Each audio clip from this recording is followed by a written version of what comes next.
제가 그 2주 전 월요일 날 이제 잠자는 것 때문에 침 한 번 맞으면 일주일 동안 참 잘 잔다고 그래가지고 침 안 아픈 침 놔준다고 그랬거든요. 오성대 목사님이 아주 제가 새벽 기도 때문에 전화했더니 새벽 기도를 뭐하러 하냐고. 저 새벽 기도 안 나갑니다. 아니, 난 그분은 새벽 기도 열심히 하시는 분인 줄 알고 여쭤봤더니 목사님 잠 못 주무시죠? 전 딱 보면 알아요. 제가 잠을 못 자기 때문에. 그러니까 목사님 하고 거기에 소개시켜줬어요. 그래서 저도 이제 안 되겠다. 지난주에 가려고. 그 지난주 주일날 밤이 제가 여지껏 중에 잠을 잘 못 자지만 밤이 두렵기는 또 처음이었어요. 그런데 요번 말고 4월 1일날 말고 그 전 주일날 밤이 두려웠었는데 밤이 정말 싫더라고요. 그랬는데 그날은 어떻게 지각을 했어요. 대신 지각을 하는 대신 9시까지 잠을 잤어요.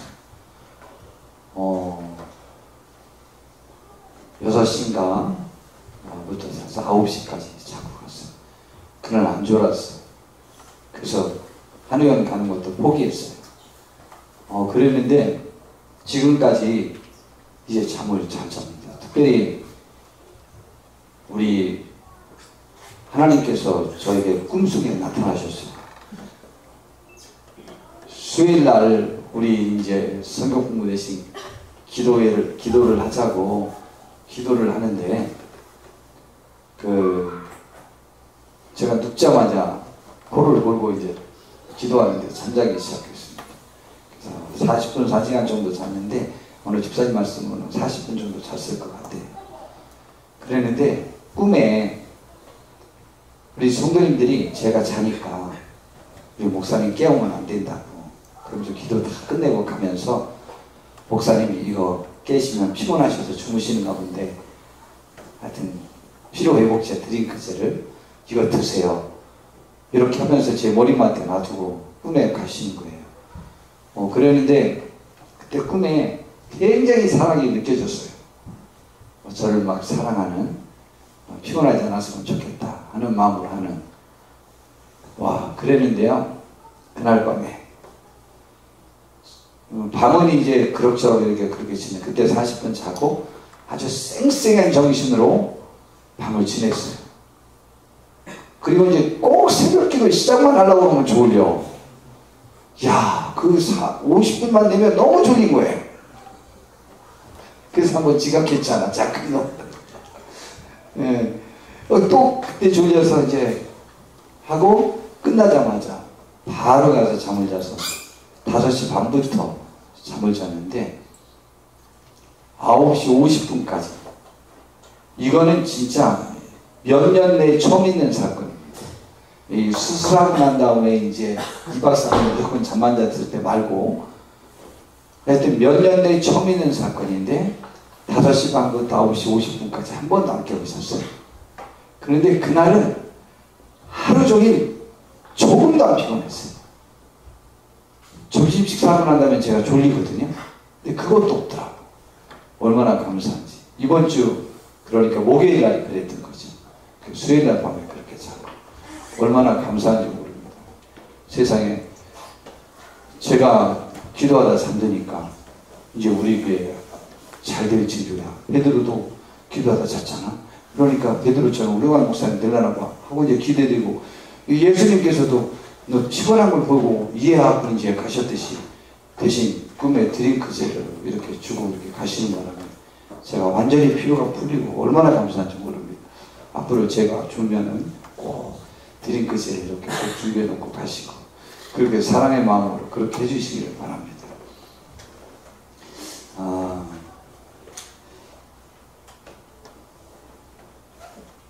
여우사바당이요. 모든 학자들이 평가할 때 한 가지만 잘못했대요. 다 잘하고 한 가지 잘못한 것이 뭐냐? 지금 여기에서 책망받은 사건이에요. 아방을 도운 거예요. 아방이 형제의 나라라고. 형제의 나라이긴 하죠. 형제의 나라이긴 하지만은 북쪽 이스라엘이 지금 하나님을 그렇게 떠나고 있는데 그 아방과 연합을 해서 지금 전쟁터에 갔던 거예요. 결국은 아방은 죽고 말았죠. 죽고 말았는데 그 전쟁에서 간신히 살아가지고 여호사밧 왕이 지금 돌아와서 유다로 지금 오고 있는 중이었어요. 그랬는데요, 그 여호사밧 왕이 돌아와서 국으로 들어갔는데 하나니 아들 선견자 예후라는 사람이 여호사밧 왕을 맞아서 말을 한 거예요. 왕이 악한 자를 돕고 여호와를 미워하는 자들을 사랑하는 것이 옳으리이까?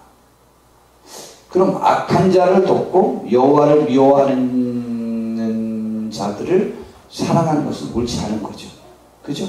우리의 삶 속에서 저런 일이 없기를 바랍니다. 악한 자를 돕지 마세요.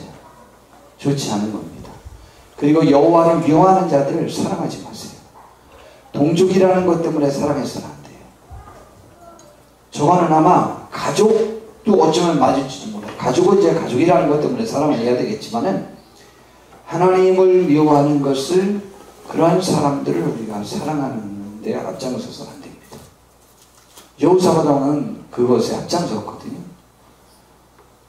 그것이 옳습니까? 그러므로 여호와께로부터 진노하심이 왕에게 임할 것입니다. 그랬어요. 근데 이 상황이 되면 여러분 어떻게 하시겠습니까? 강현수 집사님 편에서는 어떻게 해요? 강현수 집사님한테 저렇게 예언하면 어떻게 해요? 얘랑 교회 옮기고 만다. 목사님이 저주나 해버리고. 아니 내가 멀리 와서 잠깐이제 가면서 이렇게 했더니 얘 가까운 데 교회가 거기 우리 여기 꽃 잘 꾸며놨고 거기 꽃동산 교회가 나의 교회가 꽃동산이다. 막 이렇게 한번 야단쳤다고. 아니 저렇게 야단쳤는데요, 저기까지 봤을 때 우리 뒤에 반응이 지금 어땠을 것 같아요? 저기까지 지금 봤더니 지금 저렇게 야단을 쳤어요. 신기하죠? 여호사밧 왕은요, 그 다음 반응해 보니까 대신 한 가지 말을 덧붙였어요. 3절에 보니까 그러나 왕에게 선한 일도 있으니 이는 왕이 아세라 목생들을 이 땅에서 없애고 마음을 기울여 하나님을 찾았습니다. 근데 여하튼 진노가 임한다고 예언을 했잖아요. 그런데 여호사밧이 예루살렘에 살더니 다시 나가서 부엘세바에서부터 에브라임 산지까지 민간에 두루 다니며 그들의 조상들의 하나님 여호와께로 돌아오게 하는 일에 아주 미친 듯이 열정적으로 당하고 있습니다. 그 예언을 듣자마자 그 다음에 한 일이 뭐냐면, 그 전에도 종교개혁을 일으켜서 완전히 완벽히 없앴거든요. 그렇게 했는데 그것을 더 확실하게 하는 거예요. 그리고 재판관들에게도 말하고 모든 사람들에게 말해가지고 완전히 하나님의 말씀대로만 살고 사람들의 눈치 보지 말고 법대로만 하고 아주 그런 것들을 공의를 실천하도록 요구하고 그렇게 합니다. 그런데 여호사밧 왕의 그 이후에 어떤 징계 내용이 없어요. 그때 진노가 임할 것입니다 라고 했는데 그 예언을 듣자마자 이전보다 더 열심히 주를 섬기는 거예요. 너무 멋있지 않아요? 다윗 왕은 하나님께로부터 책망을 받았어요. 간음하고 그거 감추려다 살인하고, 그리고 우리아가 죽어서 장사진학을 했더니 그 아내를 데려다 아내를 삼고, 성경에 뭐라고 했다고요? 다윗의 누이가 여호와 보시기에 괘씸하였더라. 또 나단 선지자가 가서 여호와의 원수로 회방거리가 되게 했다. 사탄으로 하여금 여호와 하나님이 조롱받게 됐던 거죠. 내가 그렇게 자랑스러워하는 다윗 왕이 그렇게 했다 라고 하는 말거리가 되게 했다는 거예요. 우리도 하나님 앞에 그렇게 대표가 될 수 있다면 굉장히 좋은데, 우리가 대표성이 그렇게 없을 것 같지만 그래도 우리가 하나님 앞에 우리 각자는 다 대표로 나서야 됩니다. 다윗왕이 나단 선지자로 하여금 그런 책망을 들었는데 책망 듣는 즉시로 내가 잘못했습니다 하고 얘기했어요. 지금 나단 선지자 죽여버리고 끝난다니까요. 누가 알아요? 아무도 몰라요. 뭐 죽이냐고? 죽일 수 있어요. 지금 여봐라, 이놈을 당장 갖다 목을 쳐라 하면은 그 즉시로 경호대가 쫓아 들어와서 나단 선지자 죽일 수 있어요. 아무도 거기 이의를 제기할 수 없어요. 그러나 그의 신앙이, 그의 양심이 그 나단 선지자의 책망을 받아들이게 한 거예요. 그리고 우리가 아는 대로 성경 전체에서 가장 위대한 회개를 하잖아요. 그 회개 속에 나타나는 다윗왕의 신앙이에요. 절절히 하나님을 향한 그 마음, 그분을 속상하게 해드린 것에 대한 죄송한 마음, 그리고 그분 앞에 내가 죄를 진 것으로 말미암아 성령이 나에게서 끊어질까 봐 두려워하는 마음, 그리고 하나님께서 원하시는 그 제사는 상한 심령이라. 상한 심령을 원하시지 제물을 원하지 않는다는 거예요. 그럼 나중에 어떻게 한다고요? 나를 용서하시고 예루살렘 성에 축복을 다시 회복시켜 주시면 내가 그때 기쁨으로 가서 주님께 제단에 가서 제사를 드릴 것입니다. 정말 어쩌면 그렇게 하나님의 마음을 그냥 빼앗고 있어요. 우리 이제 오는 주일 말고 오는 주일은 신앙은 주술이 아닙니다 라는 설교를 할 것이고, 그 다음 주의 것은 언제 할까 좀 고민을 좀 했었는데 그냥 바로 해도 될 것 같아서, 그 너희 속에 하나님을 사랑하는 것이 있느냐 라는, 우리 속에 하나님을 사랑하는 것이 있느냐 라는 제목으로 설교할 거예요. 오늘 제가 한 가지 여쭤보고 싶어요. 다윗왕은요, 자기가 하나님께로부터 책망받고 난 다음에 이 순간에 하나님이 자기에게 요구하시는 것이 무엇이고, 내가 하나님의 마음을 그래도 누그러뜨리고 하나님을 기쁘시게 해드릴 수 있는 방법이 그 상황에서는 무엇일 것이라고 하나님의 마음을 꿰뚫고 있잖아요. 굳이 말하면 하나님의 마음이 다윗왕의 마음속에 있는 거예요.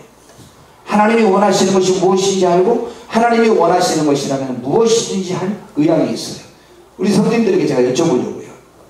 하나님의 마음이 우리 성도님들에게 있습니까? 주께서 지금 우리 성도님들에게 원하시는 것이 무엇이라는 것이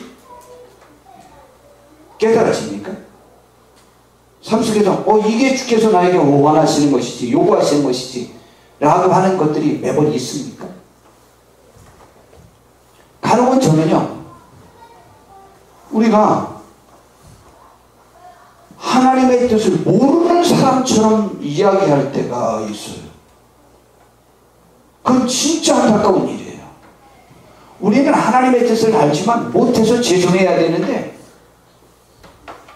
하나님의 뜻이 그런 것을 요구할까라고 하는 요구조차 모르고 있는 것처럼, 그래서 내가 당연하다고 이야기해요. 당연하지 않은데, 저는 정말 그때 많이 혼돈에 제가 빠집니다. 우리들의 마음속에 하나님의 마음이 있습니까? 하나님의 마음이 있으셔야만 합니다. 주님의 마음이 우리들 속에 있으셔야 해요. 아니, 어떻게 우리가 하나님의 마음을 아냐? 별걸 다 모르네. 그걸 모르십니까? 그걸 아셔야 하나님의 사람이죠. 당연히 아는 겁니다. 다윗왕은요, 너무 그냥 하나님이 사람에게 원하시는 100%를 거의 다 했던 사람이에요. 그래서 이새의 아들 다윗을 만나니 그는 내 마음에 악한 자라. 내가 행할 길을 그에게 보이리라. 이 말은 내가 사람으로 내려가서 이 세상에 살 거라면 어떻게 사는 것인가 내가 100% 본을 보인다면 다윗왕처럼 사는 것이다. 멋있지 않나요? 그런 사람이었어요. 그랬어요. 그런데 이제 이 여호사밧 다시 또 정리해볼까요? 잘못해갖고 들어갔는데, 죽다 살아왔는데 이 선지자라는 것이 와가지고 야단을 쳐버린 거예요. 진노하심이 왕에게 임할 것입니다.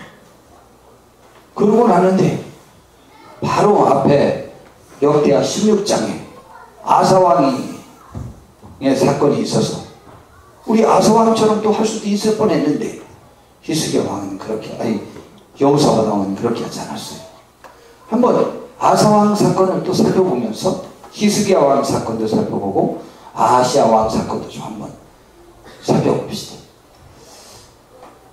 역대하 16장 17절부터 보면 아사왕이 참 훌륭했죠. 아주 잘했어요. 뭐 종교개혁도 일으키고 뭐 열심히 정말 하나님을 잘 섬겼습니다. 예, 근데 이제 아사왕보다 누가 더 하나님을 잘 섬겼다고요? 요시야 왕. 요시야 왕은 진짜 하나님 잘 섬겼습니다.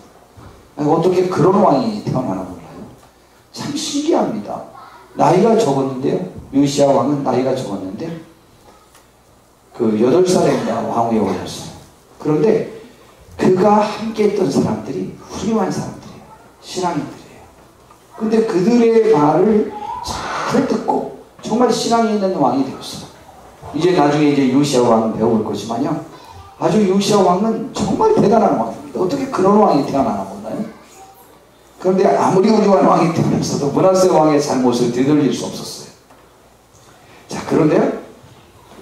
자, 역대하 16장 7절에 보니까 이제 그 아사 왕이 이제 16장 1절부터에는 무슨 내용이 나왔냐면 그 이스라엘 왕 바하사가 유다를 치러 온 거예요.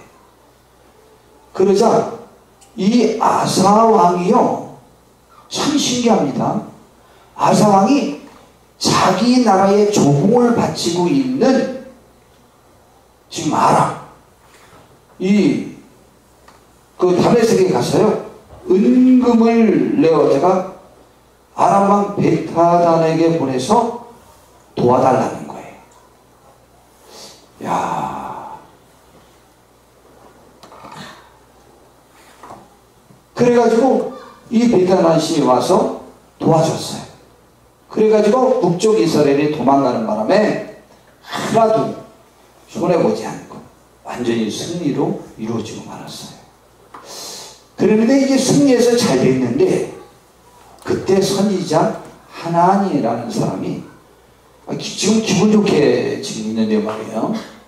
유다 왕 아사에게 와서 왕이 아람 왕을 의지하고 왕이 하나님 여호와를 의지하지 아니하였으므로 아람 왕의 군대가 왕의 손에서 벗어나게 했다.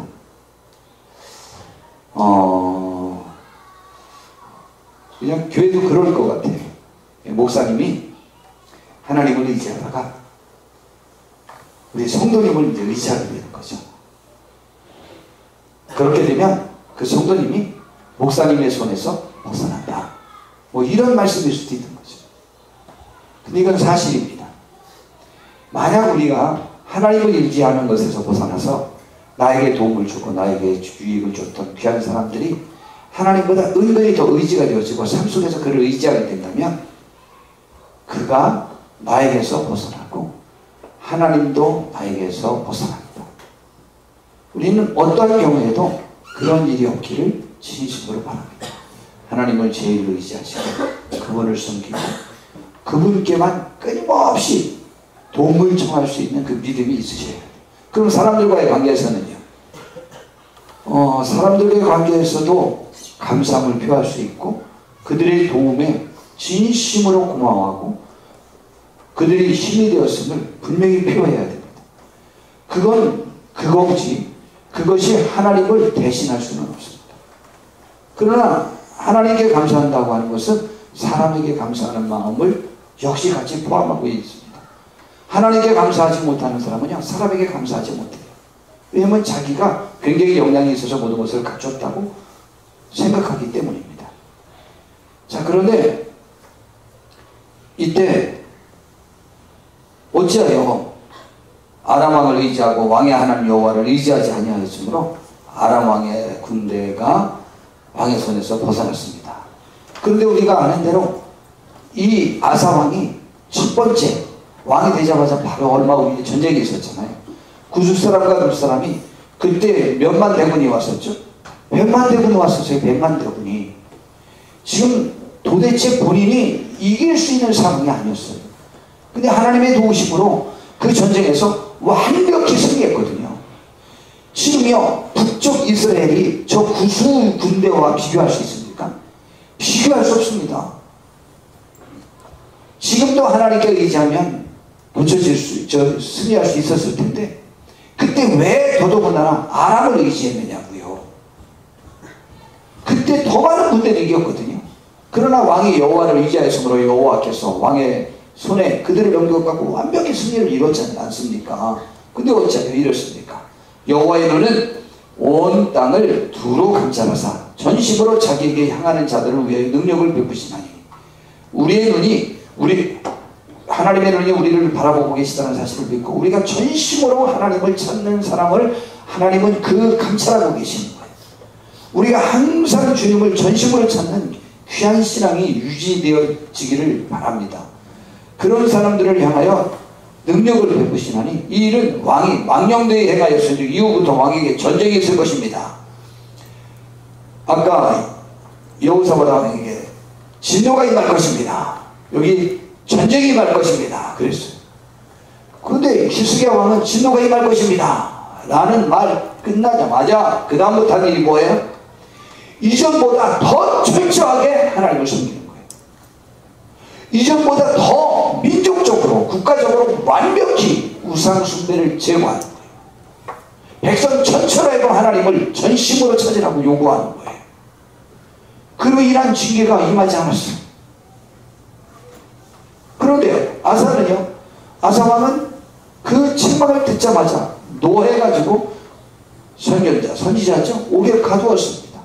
그런데 이 왕이 선지자를 직접 핍박한 이스라엘 역사상 최초의 사건이죠. 아사왕입니다. 그 이후로부터는 이제 막 죽이는 사건들이 있게 되죠. 근데 직접적으로 저렇게 한 첫 사건입니다. 아왕도 그 다음 사건이고, 그 다음에 에레미야 선지자도 막 감옥에 가두고, 이사야 선지자는 뭐 칼로 켜기도 하고 그랬다고 그러지 않습니까? 그래도 다 아사왕 다음입니다. 아사왕이 그 분명해를 안았어요. 첫 번째예요. 선지자를 핍박하고. 사울왕도 그렇게 잘못했지만은 사무엘 선지자를 핍박하지 않았어요. 자기에게 그런 책망을 한 사무엘 선지자, 당신의 나라는 이제 끝날 것입니다. 더 나은 사람을 하나님이 선택하셨습니다. 그래도 사무엘 선지자를 죽이지 않았어요. 혹은 그를 싫어하지도 않았어요. 그에게 애걸하면 애걸했지 그렇게 하진 않았습니다. 근데 아사왕은요 최초예요. 선지자를 옥에 가두었습니다. 그런데 학자들 편에서는 그렇게 성경을 해석합니다. 저 옥은 고문할 때 3번 나오는데 고문할 때 사용하는 그 단어를 사용했다는 것이죠. 그러니까 선지자를 고문했을 가능성이 있어요. 이는 그의 말에 크게 노하였으며.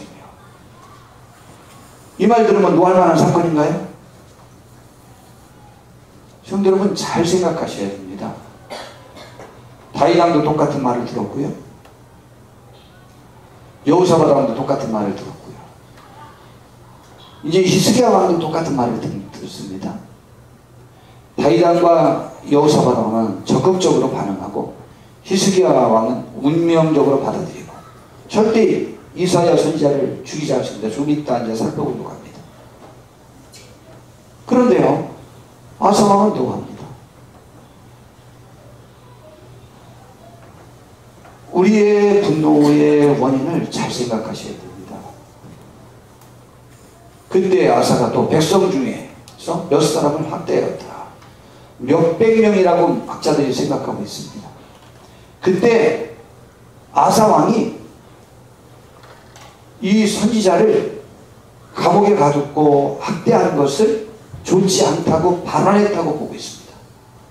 잘못했다고. 그들을 본보기로 몇백 명을 똑같이 저렇게 벌을 준 거죠. 그래서 다른 사람들이 거기에 반란하지 못하도록. 그런데 결국 11절에 보니까 이런 일이 벌어집니다. 아사의 처음부터 끝까지 행적은 유다왕 이스라엘 11개에 기록되었느니라. 아사가 왕이 된 지 39년에 그의 발이 병들어 매우 의독했으나 병이 있을 때에 그가 여호와께 구하지 아니하고 의원들에게 구하였더라. 의원들에게 구하죠. 구하는데요, 우리는 하나님께 꼭 구하시길 바랍니다. 알겠죠? 안 보실 때 하나님께 구하세요. 하나님께 구하시고, 또 병원 가지 말라는 게 아니에요. 전적으로 하나님을 의지하시고, 하나님이 내 병을 치유해 주기를 원하시고, 병원을 통해서 어디서 났는데 하나님을 의지하는 믿음은 굳게 갖길 바랍니다. 결국 그 병에 걸려서 죽고 말았어요. 열왕기하 1장 1절부터 있는 내용 좀 한번 봅시다. 열왕기하 1장 1절. 열왕기하 1장 1절. 아주 대표적인 사건인데요. 아합이 죽은 후에 모압이 이스라엘을 배반하였더라. 아하시아가 사마리아에 있는 그의 사람 난간에서 아합 왕의 아들입니다. 왕이 됐는데 난간에서 떨어져 병들매 사자를 보내며 그들에게 이르되 가서 에그론의 신 바알세부백이 이 병이 낫겠나 물어보라고 하였어요. 참 신기하죠. 여호와의 사자가 디셉 사람 엘리야에게 이르되 너는 일어나 올라가서 사마리아 왕의 사자를 만나 그에게 이르기를 이스라엘에 하나님이 없어서 너희가 에그론의 신 바알세부백에 물으러 가느냐 라고 가서 다시 왕에게 전하라고 말하라. 그래서 사절단이 지금 가는데 그 사절단을 만나가지고 엘리야가 그렇게 말한 거예요. 그러므로 여호와의 말씀이 내게 올라간 침상에서 내려오지 못할지라. 그래서 못 내려온다 이 말이에요. 우리가 매 삶에서 하나님을 의지하는 축복이 있기를 바랍니다. 그리고 이제 엘리야가 갔어요. 그랬더니 그 소식을 듣고요, 이 아하시아가 어떻게 생겼냐, 얘 털이 있고 뭐 이렇게 했습니다. 그럼 그거 엘리야구나. 그래서 엘리야를 불러오라고 그런 거예요. 그래서 이제 9절에 보니까 50부장과 그의 군사 50명을 엘리야에게로 보냈는데, 그 50부장이 와가지고, 50부장은 50명의 부하가 있는 장교죠. 그가 와서 하나님의 사람이요 왕의 말씀이 내려오라 하셨나이다 그랬어요. 그랬더니요, 엘리야가 50부장에게 말하기를 내가 만일 하나님의 사람이면 불이 하늘에서 내려와서 너와 너의 50명을 살을지로다 하며 그 50명을 전부 불태워 주시고 말았어요. 또다시 50명을 보냈는데 똑같이 그렇게 했어요. 세 번째 50부장이 왔는데요, 그가 겸손하게 말했어요. 13절에 보니까 왕이 세 번째 50부장과 그의 군사 50명을 보낸지라. 셋째 50부장이 올라가서 엘리야 앞에 이르러 그의 무릎을 꿇어 엎드려 간구하여 이르되 하나님의 사람이여 원하건대. 그 앞에 두 사람하고 다르죠. 나의 생명과 당신의 종인 이 50명의 생명을 당신이 귀히 여겨 주시옵소서. 밑에서 엘리야여 내려오세요, 왕이 내려오랍니다 라고 명령하지 않고, 왕이 그렇게 명령했다고 할지라도 자기는 신앙을 가지고 엘리야 앞에 가서 엎드려서 그렇게 말한 거예요. 근데 그 다음 말 표현이 참, 근데 14절에 보니까 불이 하늘에서 내려와 전번에 50부장 둘과 그의 군사 50명을 살렸거니와 나의 생명을 당신은 귀히 여겨 주십시오 라고 했더니 여호와의 사자가 엘리야에게 이르되 너는 그를 두려워하지 말라. 그럼 엘리야가 두려웠던 거예요. 왕이 오라고 하니까 왕이 불러가지고 죽이려고 했다고 본 거예요. 그래서 두려워했던 거예요. 그러면 엘리야의 괜한 두려움일까? 아니죠. 아하시아 왕은 분명히 그 말에 앙심을 품었을 거예요. 그러니까 군대를 보냈죠. 군대를 보내지 말고 누구를 보내야 되는 거죠? 사절단을 보내거나 다른 신하를 보냈어야지. 그래서 겸손하게 도움을 청해야 되는데 군대를 보냈어요. 강압적이죠. 위압적이죠. 그러니 엘리야가 당연히 두렵죠. 두려울 뿐만이 아니고 실제적으로 의도가 그렇다고 볼 수 있어요. 그래서 내려왔어요. 그래서 이렇게 말을 했습니다.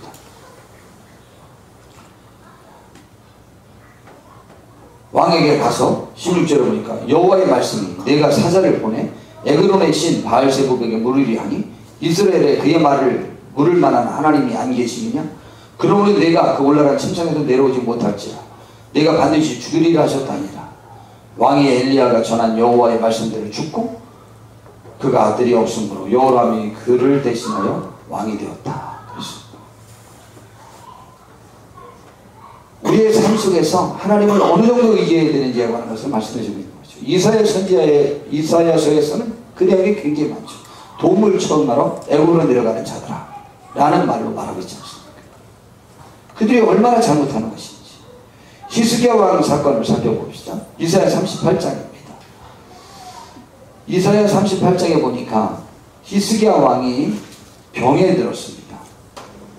그래서 하나님이 히스기야 왕에게 가서 선지자 이사야 선지자에게 가서 그가 죽을 것이라고 말하라고 했어요. 그래서 히스기야 왕에게 가서 이사야 선지자가 이사야 38장 1절입니다.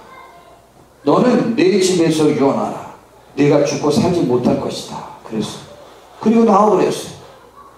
그러자 히스기야 왕이요, 이사야 선지자가 나가니까 얼굴을 벽으로 향하고 여호와께 기도하여 그 즉시로 그냥 궁궐에서 울기 시작하는 거예요. 여호와여 구하오니 내가 주 앞에서 진실과 전심을 행하며 주의 목전에서 선하게 행한 것을 기억하옵소서 하고, 그리고 히스기야 왕이 시큰 울었어요. 막 열심히 울고 있는데 다시 명령이 이사야 선지자에게 임했습니다. 다시 왔어요. 그래서 뭐라고 말하냐면, 내가 내 기도를 들었고 내 눈물을 보았노라. 내가 내 수완에 15년을 더하길 것이다. 그리고 아수르에서 너희를 구할 것이다 라는 거예요.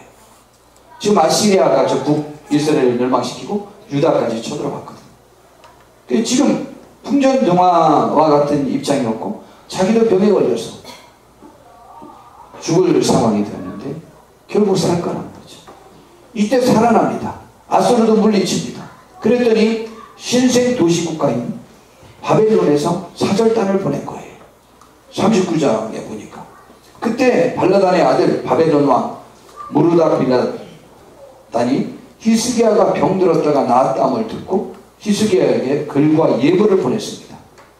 그리고 이렇게 보낸 이유는요, 아시리아와의 관계가 어떻게 되었고 어떻게 그를 물리쳤는지에 관한 것도 궁금해서 보냈을 거예요. 세계 정세들을 살펴보려고 하는데 이 지금 세계 패권을 지닌 아시리아가 유다한테 졌거든요. 그러니까 이렇게 보낸 거예요. 감사한 일 아니요? 하나님의 도우심으로 이렇게 됐어요. 그래서 그 사절단이 왔어요. 그 사절단이 와서 병이 힘들었다가 나았다함을 듣고 축한다고 했거든요. 그러면 여러분은 어떻게 할 거예요? 죽을 병에서 하나님이 개입하셔서 살아났어요. 남이 병이 나았다면서요 하고 와서 병문안 왔어요. 그러면 여러분이 여러분의 집안에 가구 보여주시겠습니까? 여러분이 그때 간증을 하셔야 되잖아요. 하나님이 나를 고쳐주셨다. 근데 왜 그 얘기를 왜 안 하죠? 아니 저 일을 왜 하죠? 한번 읽어보죠. 정말 엉뚱하지 않아요? 함께 읽어보죠. 시작. 히스기야가 사자들을 말미암아 기뻐하여 그들에게 몸을 잡고 곧 금문과 향료와 오래온 기름과 모든 공일고의 것을 다 보여주었으니 히스기야가 공중의 소리와 전 국내의 소리를 보이지 아니할 것이 없는지라. 왜 안 보인 게 없이 다 보여주죠?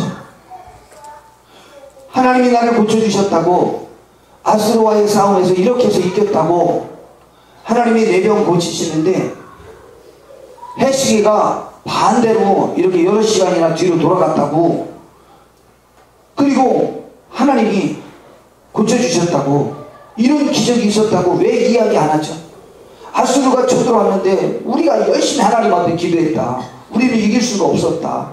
아기가 아기를 낳으려고 하나, 아니야, 엄마가 산모가 아기를 낳으려고 하나 아기를 낳을 힘이 없는 것 같이 우리가 연약합니다. 그러니 하나님 도와주세요 하고 우리가 울었다. 그리고 이사야 선지자의 도움을 받아서 우리가 열심히 하나님을 의지했다. 그랬더니 하나님이 직접 개입하셔서 아수르 군대를 쳐가지고 17만 명 이상이나 죽어버렸다.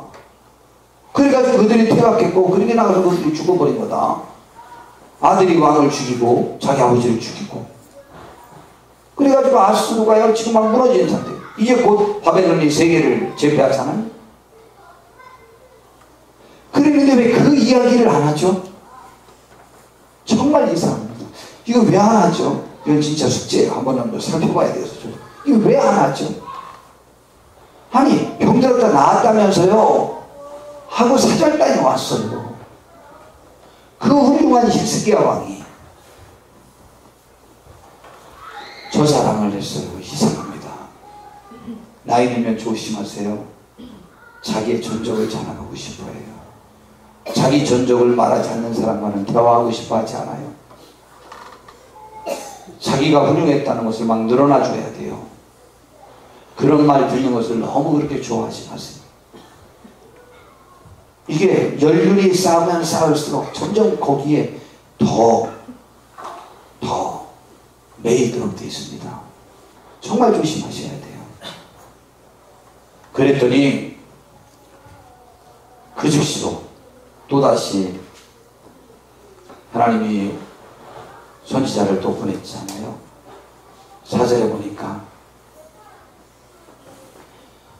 이사야가 이르되 그들이 왕의 궁전에서 무엇을 보았나이까 하니 히스기야가 대답하되 그들이 내 궁전에 있는 것을 다 보았나이다. 내 창고에 있는 것을 보이지 아니한 보물이 하나도 없나이다. 그 보물 보면 히스기야 왕을 존경할 거라고 대단하다고 생각할 것이라고 생각해서 그렇게 했겠죠. 왜 그랬겠어요? 자기의 부귀영화를 자랑하고 싶었던 거죠.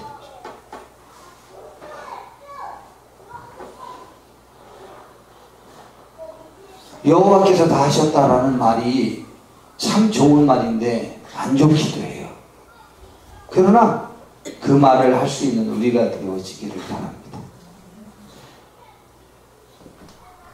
이사야가 히스기야에게 이르되 왕은 만군의 여호와의 말씀을 들으소서. 보라, 날이 이르리니 내 집에 있는 모든 소유와 내 조상들이 오늘까지 쌓아둔 것이 모두 바벨론으로 옮긴 바 되고 남을 것이 없으리라.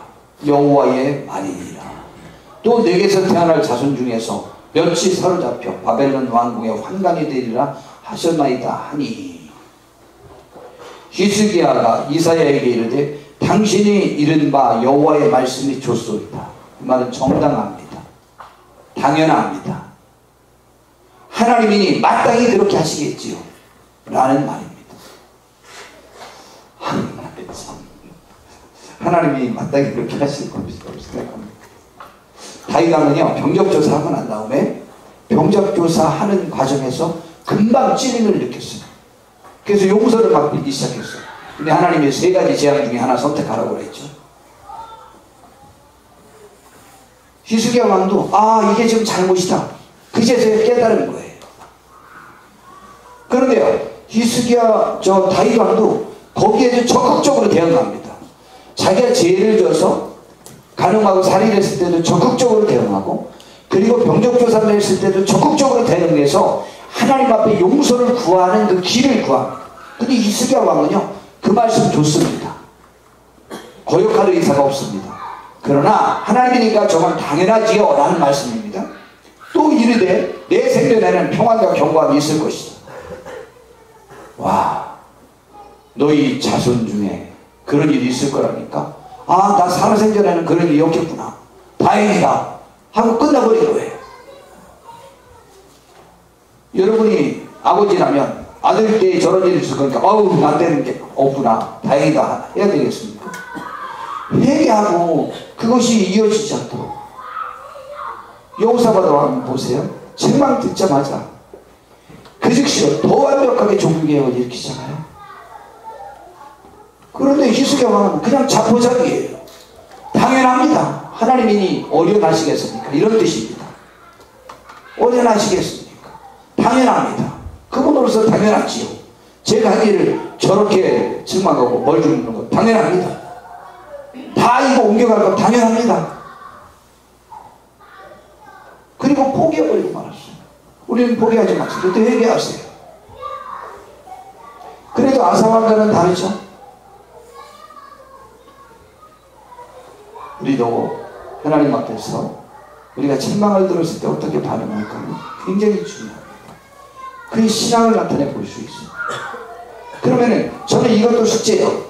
이후로 유다가 망할 때 보면 유다 왕 중에 누가 제일 악했다고요? 히스기야 왕의 아들 므낫세예요.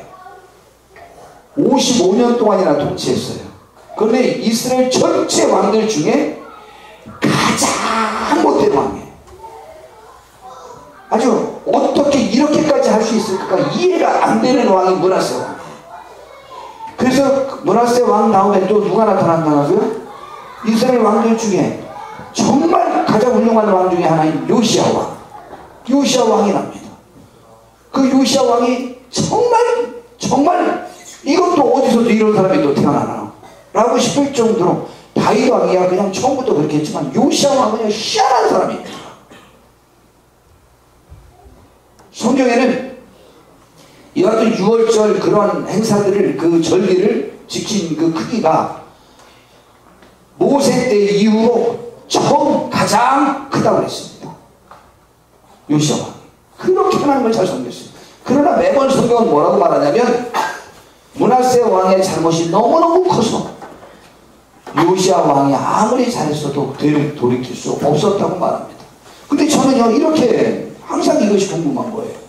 여기 보니까 위에 7절을 볼까요?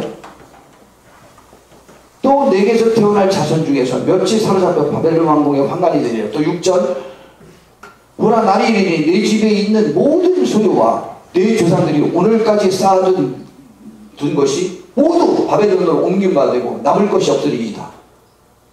그래서 결국은 므낫세 왕 때문에 요시야 왕의 그렇게 훌륭한 것도 그를 돌이킬 수 없어서 결국은 바벨론에 망했다. 이런 얘기인데, 바벨론에 망할 것에 대한 예언은 사실은 누구 때문에 받은 거예요?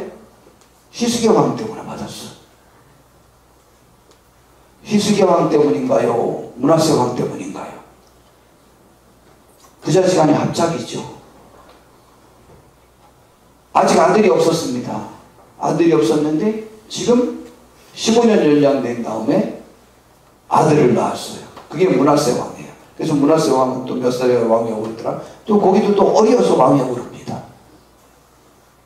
그러니까 자식도 없는 상태에서 병에 걸렸으니 하나님께 더 안타깝게 기도했던 겁니다. 하나님이 그렇게 도와주셨는데 은혜를 망각해버린 것이죠. 은혜를 망각해버린 결과가 그 민족이 완벽히 망할 것에 대한 예언을 듣게 됩니다. 그리고 자기 아들이 성경 역사상 가장 악한 왕이 되고, 그 다음에 이제 손주 때 가서 또 훌륭한 왕이 나오긴 하지만 자기 아들의 그 범죄의 노예를 돌이킬 수 없었어요. 그런데 아들이 그렇게 된 것도 그 책임은 어느 면에는 히스기야 왕도 책임이잖아요. 아무리 훌륭했어도 히스기야 왕처럼 또 훌륭한 사람이 어디 있습니까? 너무 멋있잖아요. 그 아시리아가 쳐들어왔을 때 하나님을 의지하는 그 자세 보세요. 너무 멋있잖아요. 근데 그것이 이례적으로 끝난 거예요. 그리고 저렇게 되버렸어요. 교만해. 나를 나열하고 싶은 사람은 큰 범죄를 저지를 수 있습니다. 교만은 모든 것에 넘어지면 앞잡이가 됩니다. 우리는 교만하지 않도록 노력하시고 하나님을 끊임없이 의지하는 축복이 있기를 정말 바랍니다. 용서와당 정말 멋있죠? 진노하게 갈 것이다. 하나님의 예언이고, 그 다음부터 하나님의 말씀대로 참 잘합니다. 다윗아 너 죽을 것이다. 잘못했습니다.